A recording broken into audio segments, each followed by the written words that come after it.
My name is Elena Vance, and I'm 33 years old. What would you do if you found your own sister living in your vacation home claiming you were the intruder? That's exactly what happened to me after driving 5 hours to my mountain cabin for a desperately needed break.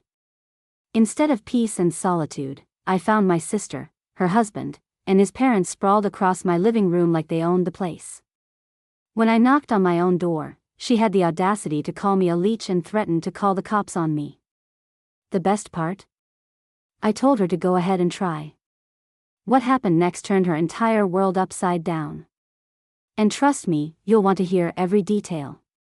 Before we dive in, please take a moment to like and subscribe. But only if you genuinely enjoy this story. I'd love to know where you're watching from and what time it is there. Now, let me tell you how this all started. I work as a marketing director for a tech startup up in Seattle.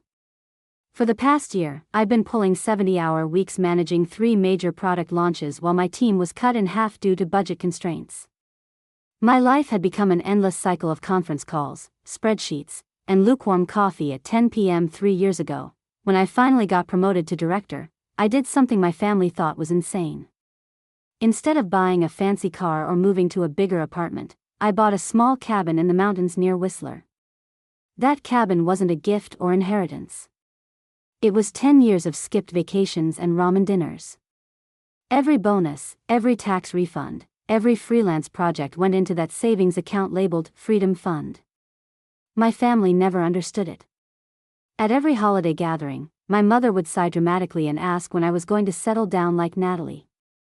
My younger sister Natalie, the golden child who married her college boyfriend Julian at 25 and immediately started popping out kids. She was living the life my parents deemed correct. Suburban house, minivan, PDA meetings. Why do you need a whole cabin just for yourself? My mother would ask. It's so selfish. Selfish. That word followed me everywhere. Selfish for choosing career over marriage. Selfish for not wanting children. Selfish for buying property instead of being available to babysit Natalie's kids every weekend. But that cabin? It was my sanctuary. The one place where I could breathe without judgment. Where success wasn't measured by my relationship status or reproductive choices. It was mine. Earned through my own sweat and sacrifice. I had no idea that my selfishness was about to be tested in ways I never imagined. The breaking point came on a Thursday evening in March. I just wrapped up a product launch that generated $2 million in revenue. But instead of celebrating, I found myself crying in my car in the parking garage. Not sad tears, exhausted ones. The kind where your body just gives up and decides to leak from the eyes. That's when I decided 2 weeks at the cabin.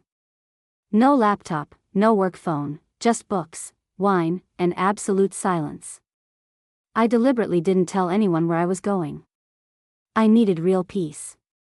The last time I'd mentioned a cabin trip to my family, Natalie had shown up with her kids for a fun surprise visit, turning my quiet weekend into a babysitting marathon. I spent Friday preparing grocery shopping for comfort food I never allowed myself during work weeks. Downloading books I'd been meaning to read for 2 years. I even bought an actual paper journal thinking maybe I'd try that meditation journaling thing my therapist kept suggesting. Saturday morning, I loaded up my SUV with supplies and a week's worth of comfortable clothes. The kind with elastic waistbands that my mother would call giving up clothes. The weather forecast promised clear skies and cool mountain air. Perfect for hiking, reading on the deck, maybe even learning watercolor painting in the end. As I locked my apartment and headed for the highway, I felt lighter with each mile. No meetings, no emergencies, no family drama, just me and my cabin. The place I'd worked so hard to earn. If only I'd known what was waiting for me at the end of that drive, I might have turned around. Or maybe not. Sometimes you need to face the storm to finally see the sun. The 5-hour drive from Seattle to my cabin usually feels therapeutic. This time, something felt off from the moment I hit the mountain roads. About 2 hours in, my phone buzzed with a text from Claire, my nearest cabin neighbor. "Hi Elena, just wanted to let you know there's been some activity at your place. Thought you'd hired contractors?" Contractors? I hadn't hired anyone. My stomach did a little flip, but I rationalized it away. Maybe the property management company I use for maintenance had scheduled something and forgotten to tell me. I texted back. No contractors scheduled. What kind of activity? Claire's response came quickly. Several cars. Looks like a family. They said they had permission. My hands tightened on the steering wheel. Who would claim to have permission? I tried calling the property management company, but they were closed for the weekend. The last hour of the drive felt like 3. Every possibility ran through my mind. Squatters, thieves, maybe even a booking mix-up. Though I hadn't listed it on any rental sites yet. As I turned onto the private road leading to my cabin, I could see vehicles in the distance. Not contractor trucks. Regular cars. 3 of them. Parked in my driveway like they belonged there. My heart started racing when I recognized the silver SUV. That was Natalie's car. Relief mixed with confusion. Okay, so it was family, not strangers. But why? How? I hadn't given her a key. I hadn't invited her. Hell, I hadn't even told her I was coming up here. Then I saw Julian's truck and another car I didn't recognize. Looked like something an older couple would drive. That's when I saw it, my sister's SUV in my driveway, and my confusion started turning into something else entirely. That I parked behind Natalie's SUV and sat there for a moment trying to process what I was seeing. The front door of my cabin was open. Not just unlocked, wide open. Like someone who lived there had just stepped out to grab something from their car. Walking up the path, I could hear voices and laughter from inside. Through the window, I saw them. Natalie, Julian, and his parents, Barbara and Arthur Wardlow, sitting around my dining table eating dinner off my plates using my grandmother's silverware that I kept in the china cabinet. They weren't acting like guests. They were acting like residents. Barbara was coming out of my kitchen with a casserole dish, one of mine, filled with what looked like lasagna. Julian had his feet up on my coffee table, beer in hand, watching something on the TV I'd mounted just last summer. But the real shock came when I noticed the details. There were family photos on the mantel. Their family photos. Natalie's kids' toys were scattered across the living room floor. A load of laundry was running in my washer. They'd even moved my books to make space for their belongings on the shelves. They were eating dinner at my table, using my dishes like they owned the place. I stood there at the window, invisible to them in the evening darkness, watching this bizarre dinner scene. Natalie was laughing at something Barbara said, completely at ease. Julian clinked his beer bottle against Arthur's in some kind of toast. My key didn't work in the lock. They'd changed it. They'd actually changed the locks on my cabin.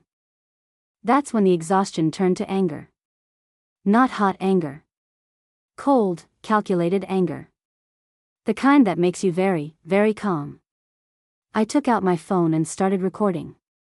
I knocked on my own door. 3 firm knocks. The laughter inside stopped immediately. Natalie opened the door, and the look on her face went from confusion to annoyance to something almost like triumph in the span of 2 seconds. She was wearing my favorite cabin sweater, the cashmere one I'd bought in Whistler last winter. "What do you want, Leech?" she said loud enough for everyone inside to hear. "This is private property." I kept my phone recording, holding it at my side. "Natalie, this is my cabin. What are you doing here?" She actually laughed. "Your cabin? You mean the family cabin that sits empty 11 months a year while you're off playing career woman?" "I don't think so. I own this property. I have the deed. You need to leave." That's when Julian appeared behind her, trying to look intimidating. Barbara and Arthur crowded into the doorway, too. Like some kind of twisted welcoming committee. "You should go," Julian said, "before someone calls the cops." "Please do," I said, keeping my voice steady. "Call them right now." Megan's eyes flashed. "Fine, I will. You're trespassing and harassing my family." She pulled out her phone with theatrical flair. "I'm calling 911. This cabin sits empty while families need homes. You're so selfish, Natalie spat at me while dialing. I stepped back from the door, making sure I was clearly on the porch, not trying to enter. Please do call them and make sure to tell them you've changed the locks on property you don't own. Barbara gasped a little at that, but Natalie was already talking to the dispatcher, her voice high and distressed. Yes, there's a woman here harassing us at our vacation home. She's unstable and won't leave. I sat down on my own porch chair and waited. This was going to be interesting. While we waited for the police, Natalie decided to explain why she deserved my cabin more than I did. She stood in the doorway like she was guarding her territory, with Julian and his parents flanking her.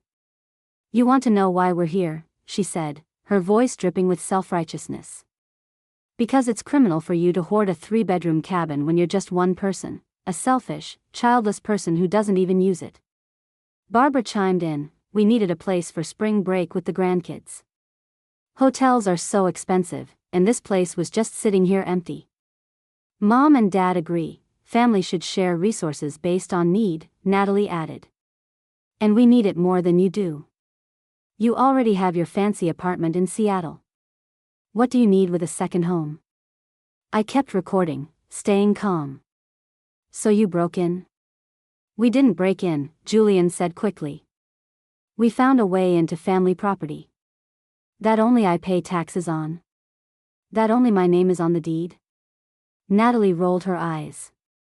God, you're such a capitalist. Everything is mine, mine, mine with you.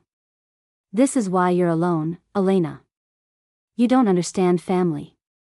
I understand that family doesn't include breaking and entering, I said. We've been here 2 weeks, Barbara announced proudly, like this was an accomplishment.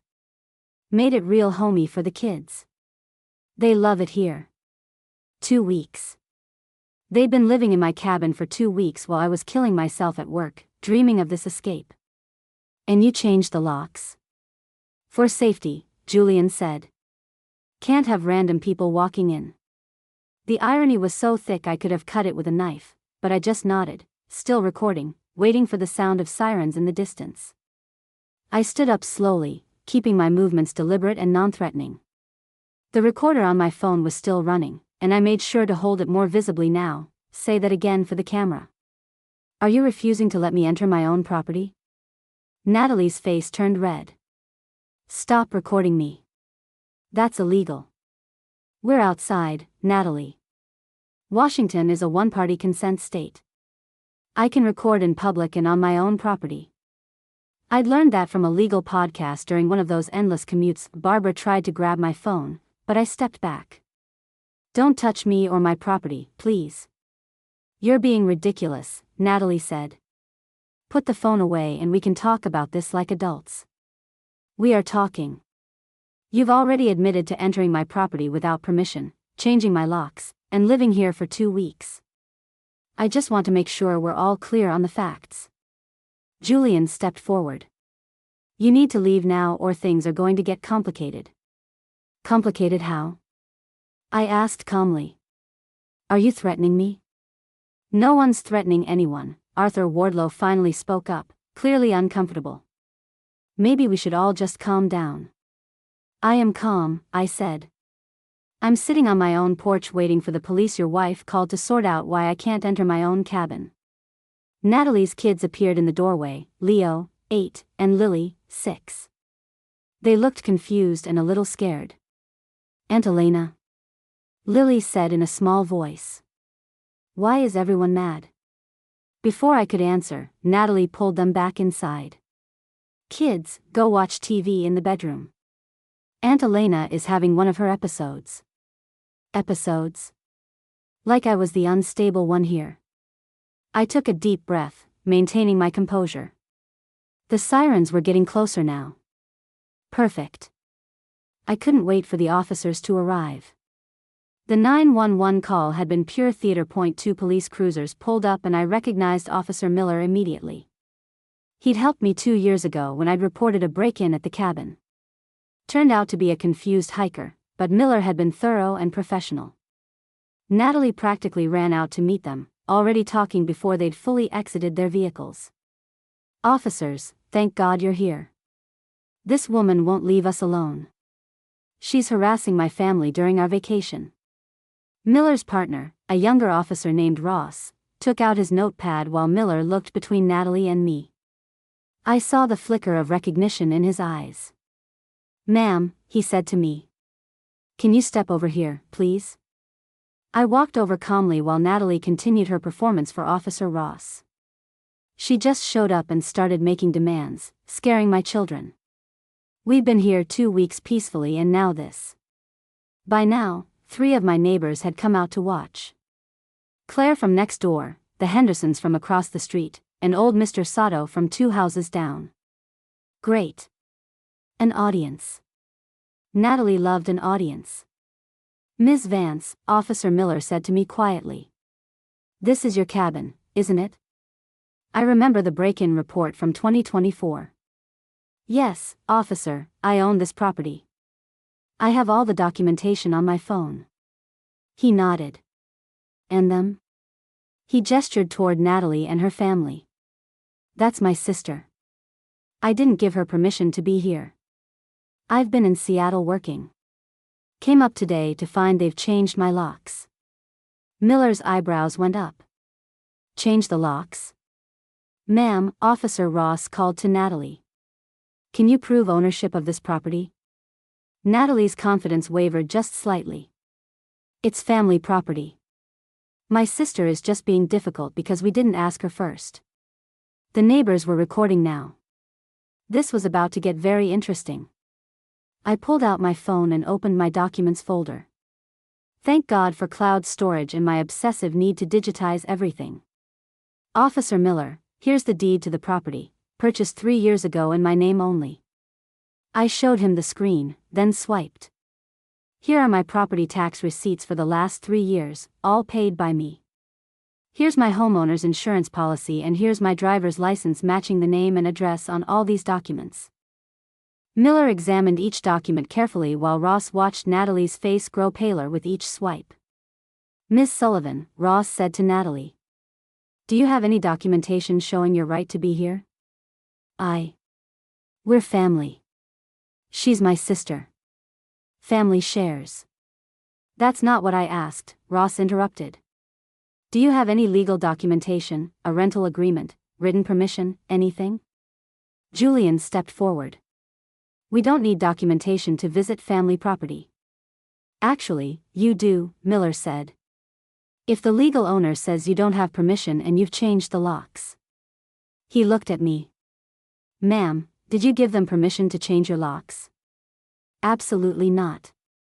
I didn't even know they were here." Cho Den Motgo Truok. Claire, my neighbor, called out from her yard. "Officers, I can confirm that's Elena's cabin.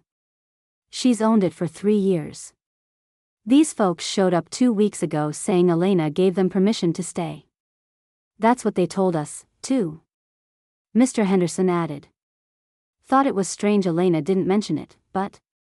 Natalie was sweating now despite the cool mountain air. Barbara had gone silent and Arthur was nowhere to be seen. The kids were watching from the window and I felt bad for them. None of this was their fault. "Here's the deed, tax records for 3 years and utility bills in my name," I said, showing Officer Miller my phone again. "There's something else," I said, pulling up my security app. "I have cameras installed. They're motion activated and upload to the cloud." Natalie's face went white. "What?" "Officer, here's footage from 2 weeks ago showing them breaking in." I played the video on my phone, angling it so both officers could see. The timestamp was clear. March 5, 2:30 p.m. The video showed Julian using some kind of tool on my back door while Natalie kept watch. Arthur Wardlow was clearly visible carrying suitcases inside. "That's breaking and entering," Officer Ross said quietly. The next clip showed them changing the locks the following day. A locksmith van was in the driveway and Julian was handing cash to the technician. "Officer, here's footage from 2 weeks ago showing them breaking in," I said, playing another clip. Martinez turned to Natalie. "Ma'am, you told dispatch this was your family cabin. You said you'd been here legitimately for 2 weeks. It is family property. Natalie was getting shrill now. She doesn't even use it. It sits empty while we needed a place to stay. That's not how property law works. Miller said. Ms. Vance, do you want to press charges? Julian stepped between Natalie and the officers. Wait, this is all a misunderstanding. Elena said we could use the cabin. Tell them, Elena. I never said that. I haven't spoken to any of you in 2 months, and that was at Christmas dinner. Barbara finally emerged from the cabin, probably realized hiding inside looked worse. Officers, surely this can be resolved within the family. No need for charges. The neighbors were still recording.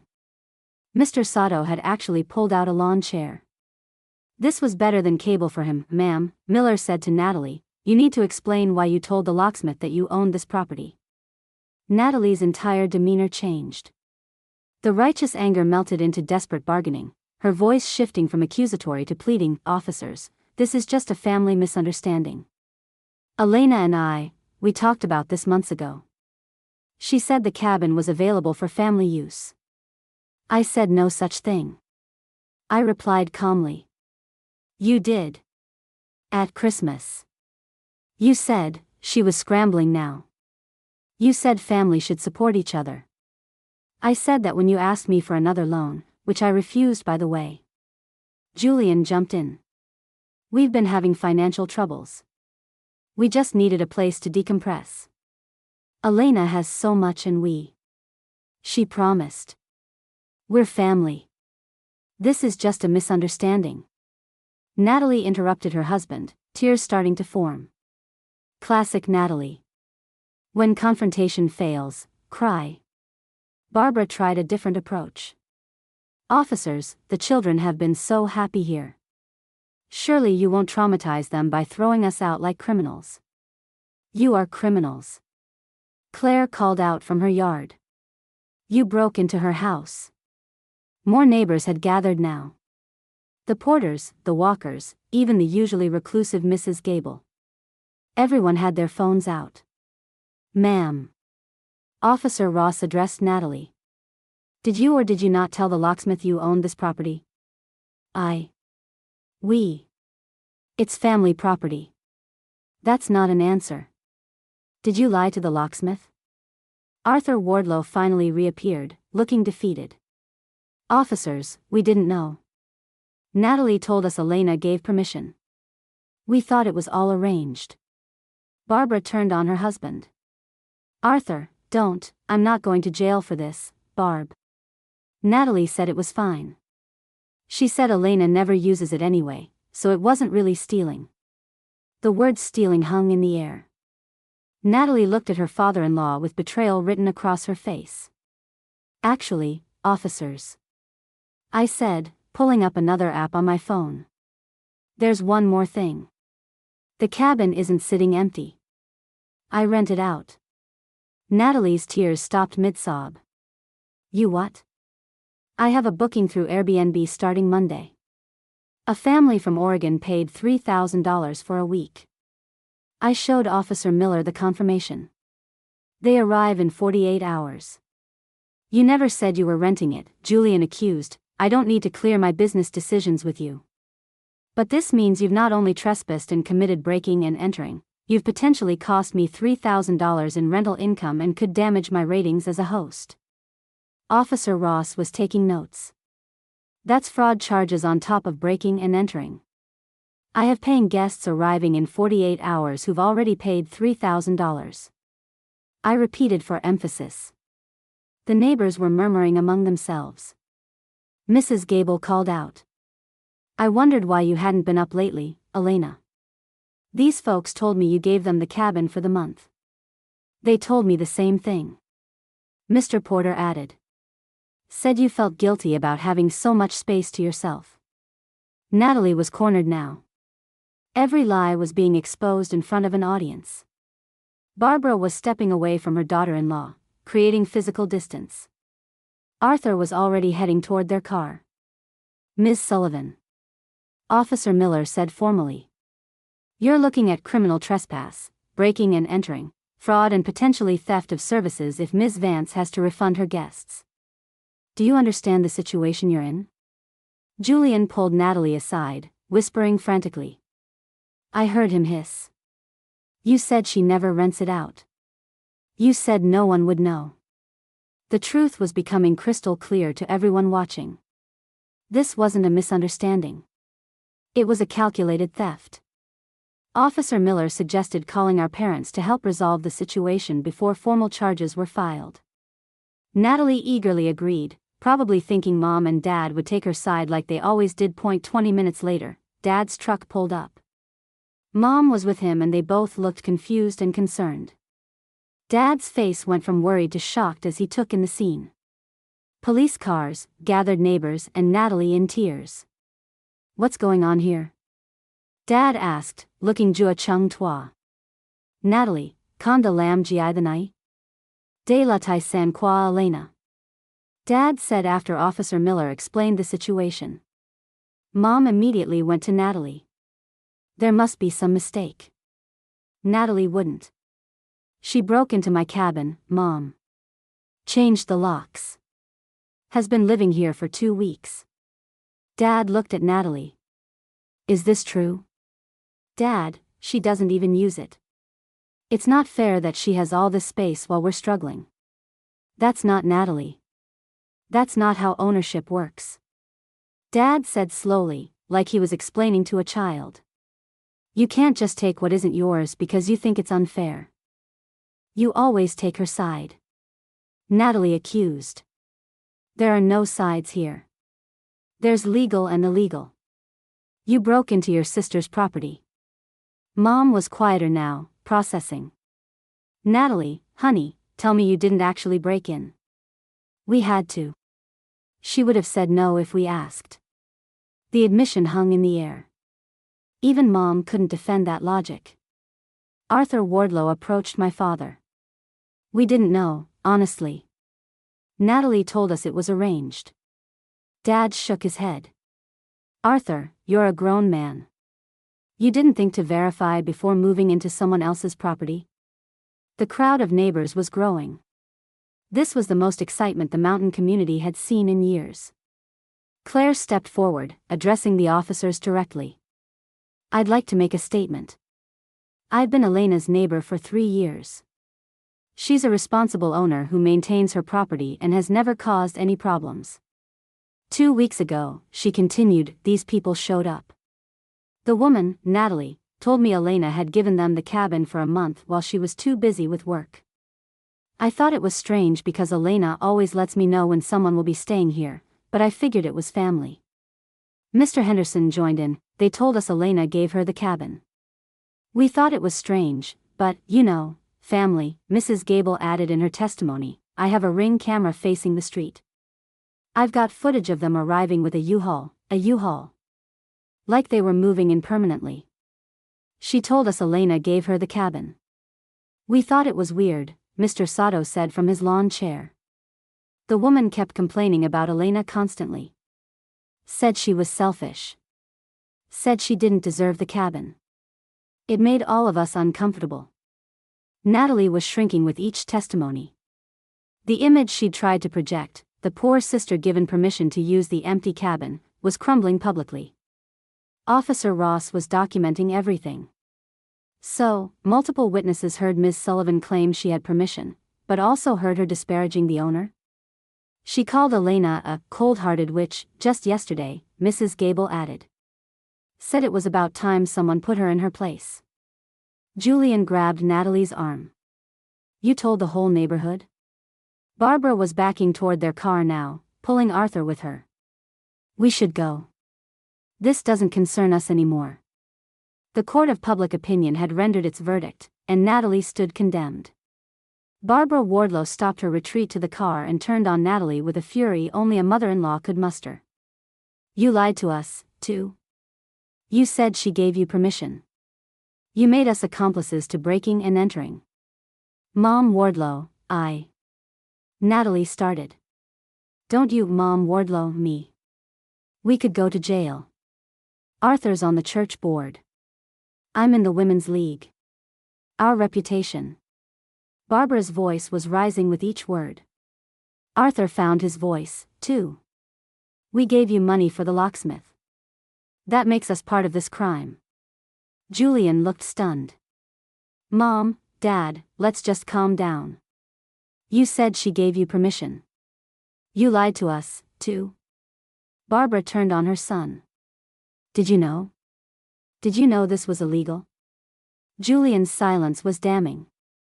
Oh my God. Barbara gasped. You both knew. You made us criminals.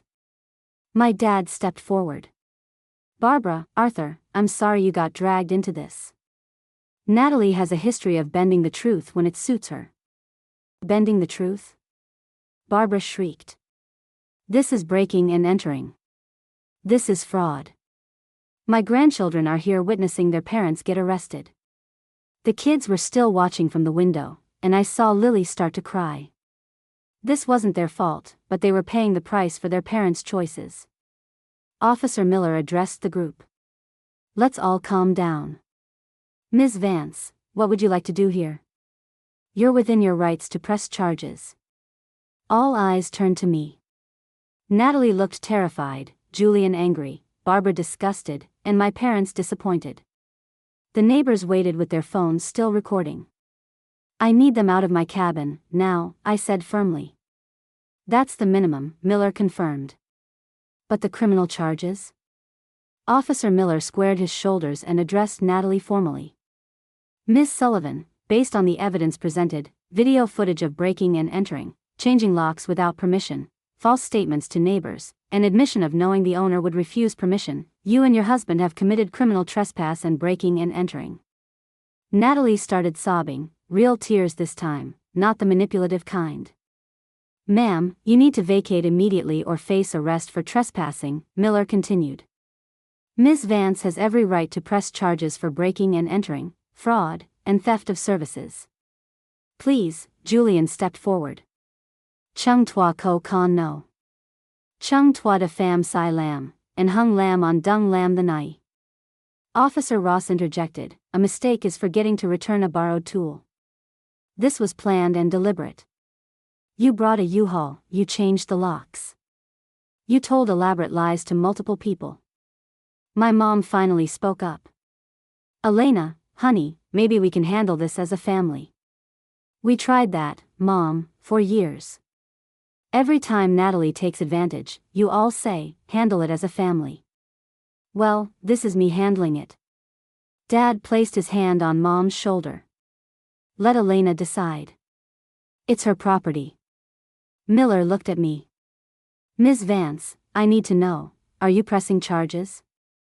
The weight of the moment sat heavy. Everyone was watching, the neighbors still recording, my parents holding their breath, Natalie's kids crying at the window. Officer, what happens if I don't press charges? They leave immediately, but without charges, there's no legal record, no consequences beyond today. And if I do? They'll be arrested, processed, and likely released on bail. Court date to follow. Criminal record if convicted. Natalie fell to her knees. Elena, please. Think of the kids. I looked at my sister on her knees, then at her kids in the window, then at the assembled crowd still recording. This moment would define our family relationships forever. Get up, Natalie, I said quietly. Get up and listen very carefully. She stood slowly, wiping her face with her sleeve. My cashmere sweater sleeve. 2 hours. You have 2 hours to remove everything you brought and return my cabin to exactly how you found it. Every single item of mine goes back where it belongs. You leave my spare key on the kitchen counter. I know you found it in the fake rock. Elena, thank you, Julian started. I'm not done. 2 hours. Leave my key, and never contact me about this cabin again. Never ask to visit. Never bring your kids here. Never mention it at family gatherings. As far as you're concerned, this cabin doesn't exist. That's cruel, Mom interjected. No, Mom. Cruel is breaking into someone's sanctuary and claiming you deserve it more. This is a boundary. Officer Miller nodded approvingly. And if they don't comply with these terms? Then I file charges immediately. I have all the evidence saved in multiple locations. Barbara hustled toward the cabin. 2 hours. We can do 2 hours. Julian, Arthur, start loading the car, now. One more thing, I added. If there's any damage, anything missing or broken, I document it and bill you. If you don't pay within 30 days, I press charges and sue in civil court. Natalie nodded frantically. Yes, okay. Nothing's broken. We were careful. We'll see about that. Officer Miller, would you mind staying while they pack? Happy to, ma'am. We'll make sure they leave peacefully. The crowd began to disperse, but everyone was still filming.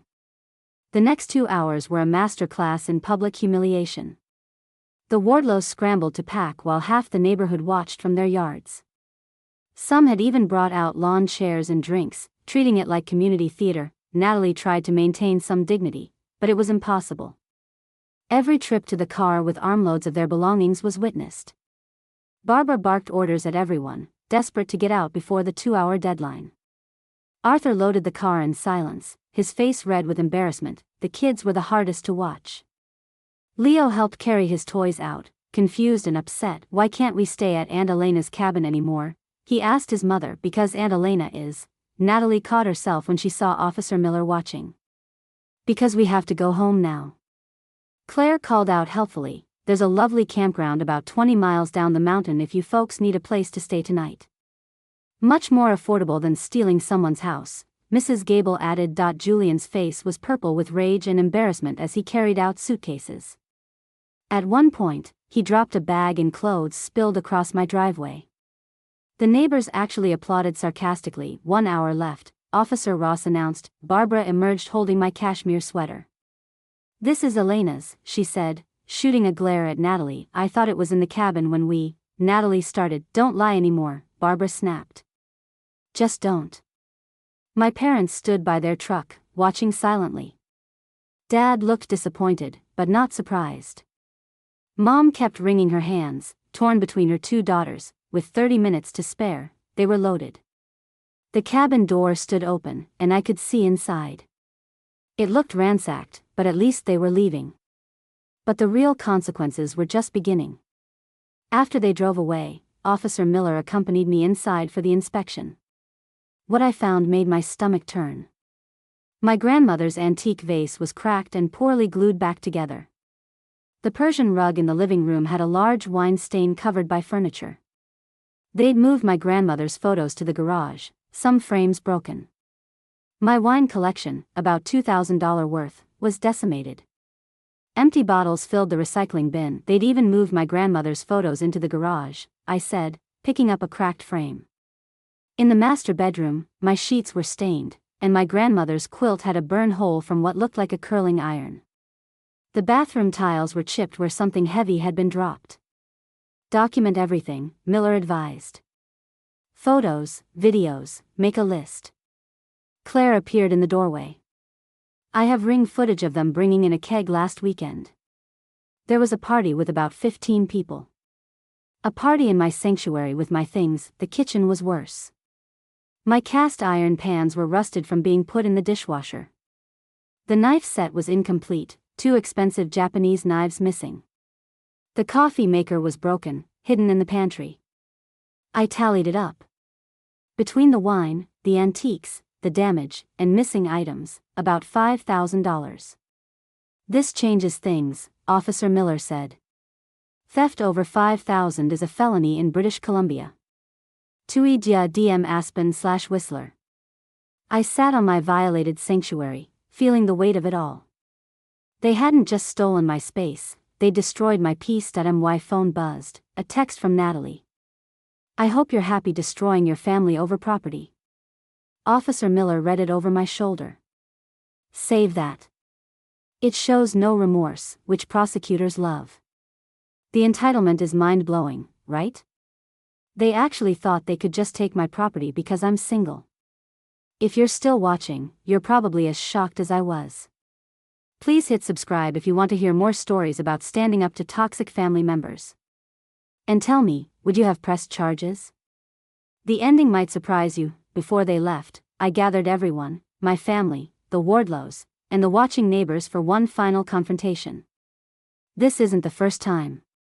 Remember Mom's jewelry, Dad's tools, I said, looking directly at Natalie. 3 years ago, Mom's anniversary ring went missing during Thanksgiving. It showed up at a pawn shop. We all knew but said nothing to keep the peace. Mom gasped. That was you?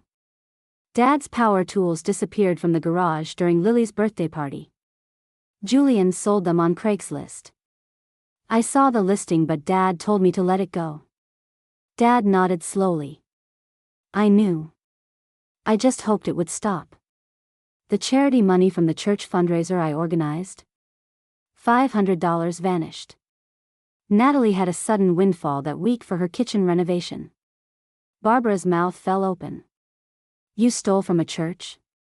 This pattern stops today, I continued. No more enabling. No more keeping the peace. No more letting family be an excuse for theft. Natalie tried one last manipulation. You're really going to destroy our relationship over a cabin? You destroyed our relationship when you decided your wants mattered more than my rights. Kai ban day con sai rang lay and hung Thursday kong fi qua min la chap nan doak nu ban kem thay ko gwin doi voi no. The neighbors murmured in agreement. Mr. Sato even applauded. From now on, I announced, any family member who asks about using my cabin will be reminded of today, of what happens when you mistake my success for your opportunity. Julian pulled Natalie toward their car. We're leaving. Good. And Natalie, that cease and desist letter from my lawyer will arrive within the week. Come near my property again and I won't hesitate to press charges. The crowd watched as they drove away, their family's reputation in tatters. After the Wardlow's cars disappeared down the mountain road, Dad approached me. The neighbors had mostly dispersed, though a few lingered, pretending to check their mail or water their plants. Elena, he said, his voice heavy with years of unspoken truth, I owe you an apology. Mom started to interject, but Dad held up his hand. No, Linda. This needs to be said. He turned to face the remaining neighbors as if he needed witnesses for this confession. I'm done enabling this behavior. Elena, I'm sorry. I've watched Natalie take advantage of you for years. Your college fund that mysteriously depleted when Natalie needed money for her wedding. The car you saved to buy that somehow became Natalie's down payment. I kept telling myself it was just sisters working things out. Dad, I started, but he wasn't finished.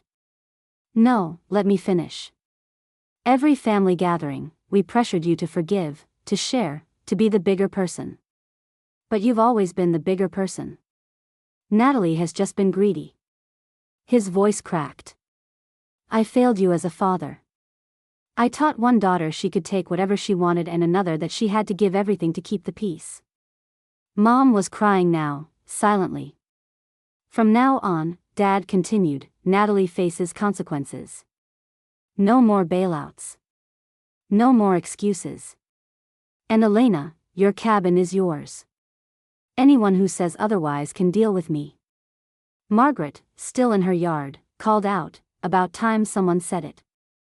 Dad managed a sad smile. The neighbors see it clearer than family sometimes. He hugged me then, a real hug, not the awkward side hugs we'd done for years. I'm proud of you, Elena, for standing up for yourself. I should have stood up for you long ago. Within hours, the video went viral in our small mountain community. Claire had posted it to the neighborhood Facebook group with the caption, entitled Sister Gets Caught Red-Handed. By morning, it had over 3,000 shares. The fallout was swift and brutal. Natalie's PTA friends started distancing themselves. She was removed as treasurer of the school fundraising committee. Nobody wanted someone who stole from churches handling money. The Mom's Wine Club uninvited her from their weekly gatherings. Julian's construction business took a hit, too. 3 clients canceled contracts after seeing the video. "Can't trust someone who breaks into houses," one commented publicly on his business page. Barbara called my mom in tears. Their church congregation had seen the video. Arthur was asked to step down from the board pending a review. The Women's League president suggested Barbara take a sabbatical from activities. The video went viral in our small mountain community, but the most interesting response came from unexpected sources. I received dozens of messages from other successful singles sharing similar stories. Siblings who felt entitled to vacation homes, parents who demanded access to investment properties, family members who believed that choosing career over marriage meant your assets were communal property. One message stood out. "I'm a 38-year-old surgeon. My brother moved into my beach house while I was working pandemic shifts. Claimed I didn't need it since I was never there. Your story gave me courage to finally evict him." The local news picked up the story. Family feud over mountain cabin goes viral. They interviewed Claire, who didn't hold back. That family acted like squatters. Elena worked hard for that cabin. Being single doesn't make your property communal. Natalie tried damage control, posting her own version on Facebook. The comments destroyed her. Even her friends couldn't defend breaking and entering. The Monday after the incident, I sat in my lawyer's office finalizing the cease and desist letter. But I decided to go further. "I want a formal no trespass order filed with the county," I told him. "And I want it to explicitly include all family members who don't have written invitation from me." He raised an eyebrow. "That's quite comprehensive." "This cabin is off limits to anyone I don't explicitly invite," I said firmly. "I'm done with assumptions and entitlement." I had also upgraded my security system, 8 cameras instead of 2, all with night vision and audio. The smart locks could only be opened with codes I controlled. Motion sensors alerted my phone instantly. I sent a family email that evening. "To be clear, my cabin is private property. No one has implicit permission to use it. Family relation does not equal access rights. Any attempt to enter without my explicit written permission will be treated as trespassing and handled by law enforcement. This is not negotiable." Mom called immediately. "Don't you think that's harsh?" "No, Mom. What's harsh is having to change my locks because my sister broke in. What's harsh is finding my grandmother's things destroyed. Boundaries aren't harsh, they're necessary." I also created a rental LLC for the Airbnb business, adding another legal layer of protection. The cabin was now officially a business asset, not a family resource. My therapist, whom I'd called for an emergency session, said something that stuck: "You're not responsible for managing other people's feelings about your boundaries." The cease and desist was delivered to Natalie that Wednesday. She texted me a photo of it with just one word: "Really?" I didn't respond.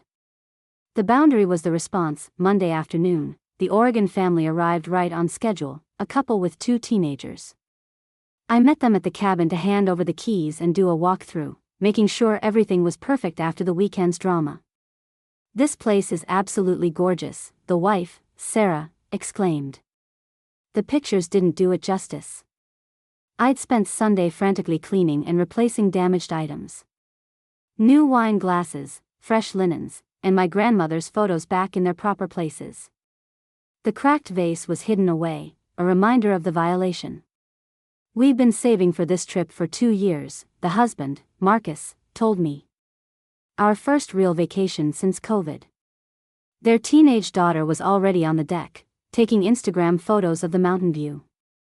Their son had found the game room in the basement, something Natalie's kids had thankfully not destroyed. That family's smiles reminded me why I bought this place, I thought, watching them explore with genuine excitement. Sarah left a review before they even checked out. "Elena's cabin is a dream. Pristine condition, amazing views, and the perfect mountain escape. You can tell the owner truly cares about this property. 5 stars isn't enough." That review meant everything. It wasn't just about the rating, it was validation that my cabin was worth protecting, worth the ugly confrontation with family. More bookings came in immediately. A retired couple for 2 weeks in April, a writer seeking solitude for a month in May. My cabin was booked solid through summer at $400 a night. I did the math. If I maintained 70% occupancy, the cabin would generate enough passive income to give me the option to leave my stressful job within 2 years. Natalie's break-in had actually pushed me to monetize it properly. Financial freedom through boundaries. Who would have thought? 2 weeks later, Mom became Natalie's messenger. She showed up at my Seattle apartment uninvited, holding a letter. "Natalie asked me to give you this," she said, looking uncomfortable. The letter was classic Natalie. 3 pages of manipulation disguised as an apology. "Dear Elena, I'm sorry you felt violated, but family should share. You have so much while we struggle. The kids miss the cabin. They don't understand why their aunt hates them now. Julian might lose his business because of that video. I hope you're satisfied with destroying your family over property. Maybe someday you'll understand when you have children of your own what it means to sacrifice for family. Natalie." I read it aloud to Mom. She's not sorry for what she did. She's sorry she got caught. Mom shifted uncomfortably. "She's having a hard time, Elena. Julian's sleeping in the garage. The kids are being bullied at school about their parents being thieves. And whose fault is that? I'm not saying it's yours, but..." "No buts, Mom. Natalie taught her kids that stealing is okay if you feel entitled. Now they're learning it's not. That's parenting." Mom pulled out her phone. "She wanted me to show you this video of the kids crying, asking why Aunt Elena hates them. That's emotional manipulation using children as weapons. I don't hate them. I hate what their parents did. There's a difference." I handed the letter back. "Tell Natalie I received her non-apology. Tell her the cease and desist stands. And tell her that using you as a go-between violates the spirit of that order." Mom left, defeated. But I noticed she didn't defend Natalie as vigorously as before. Progress. Thanksgiving came 7 months after the cabin incident. For the first time in 15 years, Natalie wasn't at our parents' table. She'd been explicitly disinvited after threatening to bring a lawyer to dinner to discuss Elena's theft of family property. The atmosphere was surreal, lighter, yet tinged with sadness. We could actually hear each other talking without Natalie's kids running around wildly or Julian's brooding presence casting a shadow over the room. "It's quieter, but more peaceful, isn't it?" Mom said, passing the green beans. My cousin Maya, who'd driven up from Vancouver, was the first to address the elephant not in the room. "I have to say, holidays are actually enjoyable without the Natalie drama." "Maya," Mom admonished, but weakly. "What?" "We're all thinking it. Remember last year when she made a scene because Elena's turkey was better than hers? Or when she borrowed Grandma's ring from Mom's jewelry box and claimed it had been promised to her? Dad carved the turkey in silence, but I saw him nod slightly. My Aunt Diane chimed in. "I wasn't going to say anything, but Natalie called me asking for a loan last month. Said you all had abandoned her over a misunderstanding about the cabin." "A misunderstanding?" I laughed. "She broke in, changed the locks, and lived there for 2 weeks. That's what I told her," Diane said. She hung up on me. The conversation shifted to other topics. Maya's promotion, Diane's retirement plans, Dad's new woodworking hobby. Normal family conversations without Natalie's constant need for attention or Julian's defensive anger. After dinner, Dad pulled me aside. "This was nice. Peaceful. I'm sorry it took so long to get here." "Me, too, Dad. Me, too." A week before Christmas, I finally made it back to my cabin alone. The Oregon Families Review had brought a stream of bookings, but I'd blocked off this week for myself. The retreat I'd originally planned 9 months ago. I sat on the deck with a cup of coffee, watching the sunrise paint the mountains gold. The silence was perfect. No family drama, no work emails, just me and my hard-earned peace. The cabin felt mine again. I'd replaced all the damaged items, but more importantly, I'd reclaimed the emotional space. This wasn't just property, it was proof that I could set boundaries and enforce them, even against family. Family doesn't mean accepting disrespect. Love includes boundaries, I said aloud to the mountains, testing how the words felt. They felt true. My therapist had been right. The guilt I'd carried about being selfish was really about being trained to prioritize everyone else's needs above my own. Natalie hadn't just broken into my cabin, she had assumed her needs automatically outweighed my rights. I thought about the kids, Leo and Lily. I did feel bad for them, but not guilty. They were learning a hard lesson about consequences because their parents had never learned it themselves. Maybe this would help them grow into more balanced people than their mother. My phone buzzed with a booking request for New Year's week, a family reunion offering premium pricing. I accepted it immediately. My cabin was working for me now, generating income and joy for families who respected it. I pulled out my journal, yes, I'd finally started that meditation journaling, and wrote, "Success isn't selfish. Boundaries aren't cruel, and family doesn't mean accepting theft with a smile." The mountains didn't judge. They just stood there, steady and unmoving, like the boundaries I had finally learned to set. 6 months later, I was reviewing my Airbnb earnings when Mom called with news that shouldn't have surprised me, but still did. "Julian filed for separation," she said quietly. "He's claiming Natalie's criminal behavior destroyed his business and reputation." The irony was thick. Julian, who had helped with the break-in, was now playing the victim. But I understood, Natalie's entitlement had probably poisoned their marriage long before the cabin incident. "He wants to know if you'll write a statement saying he was manipulated by Natalie," Mom continued. "No, he was there. He changed my locks. He was an adult who made his own choices." Meanwhile, my cabin business was thriving. I'd made enough to pay off my car and start a savings fund for early retirement. The cabin that Natalie claimed I didn't need was becoming my path to financial freedom. Claire emailed me an article from the local paper, "Mountain Community Stands Against Entitled Family Members." My story had inspired others to set boundaries with toxic relatives. 3 other property owners had shared similar experiences in the comments. Natalie had moved back in with our parents, working part-time at a grocery store. The kids visited Julian every other weekend. The family that had tried to steal my sanctuary had imploded from their own entitlement. Dad called last week. Natalie wants to apologize. A real apology this time. She's been going to therapy. Good for her, but my boundary stands. The cabin is off limits. Forever. "I understand," he said. And I believed he did. Sometimes losing toxic people is actually winning your life back. My cabin taught me that. It stands there in the mountains, a testament to hard work, boundaries, and the radical idea that single women deserve their success without apology. Thank you for listening to my story. If you've ever had to set hard boundaries with entitled family members, you know how difficult but necessary it is. What would you have done differently? Let me know in the comments. And if this story resonated with you, please subscribe for more real-life stories about standing up for yourself. Remember, your property, your rules, your boundaries. Stay strong.